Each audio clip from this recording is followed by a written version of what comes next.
কর্মব্যস্ততার শহরে ইটকাটের খাঁচা থেকে বেরিয়ে প্রকৃতির খাঁটি নিঃশ্বাস নেওয়ার জায়গা হলো আমাদের কিশোরগঞ্জের এই রূপসী হাওর অঞ্চল।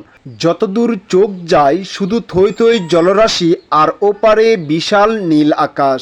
বাজিতপুর ঘাট হাওরে প্রবেশদ্বার।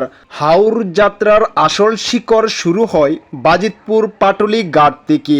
ঘাটে বাঁধা সারি সারি নৌকা, ইঞ্জিনের শো শো শব্দ আর শীতল বাতাসের ছোঁয়াতেই মন হালকা হতে শুরু করে। ঘাট পেরিয়ে ট্রলারে উঠে যখন জলে ভাসা শুরু হয় তখন মনে হয় দৈনন্দিন জীবনের সব ক্রান্তি পিছনে ফেলে এক নতুন জগতে প্রবেশ করছি। নিকলির হাওর জলের উপর ছায়াঘেরা গ্রাম। জল আর আকাশের সীমানা যেখানে এক হয়ে গেছে সেটাই নিকলি হাওর। বর্ষায় এখানকার ভাসমান গ্রামগুলোকে দূর থেকে দেখতে মনে হয় পানির উপর যেন ছোট্ট ছোট্ট দ্বীপ ভেসে আছে।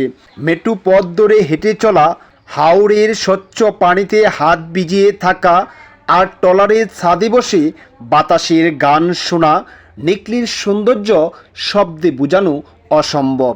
নিকলি পেরিয়ে যখন মিঠাবন অলয়দার রুটে পা রাখা যায় দৃশ্যটা পুরোপুরি বদলে যায়। হাওরের মাঝখান দিয়ে এঁকে বেঁকে চলে যাওয়া দীর্ঘ পিচ ডালা রাস্তা, এক পাশে জলের ছলাৎ ছলাৎ শব্দ, অন্য পাশে দিগন্ত জোড়া জলরাশি। আর পরন্ত বিকালে যখন নীলচে জলের সূর্যের আলো আভা ছড়ায়, সেই সূর্যাস্ত সারা জীবনের মনে রাখার মতো।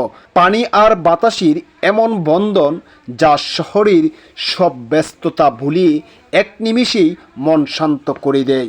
হাওরের প্রকৃতি প্রতি ঋতুতে নতুন রূপ ধারণ করে, তবে বর্ষার এই জলজ রূপ সত্যি অন্যরকম।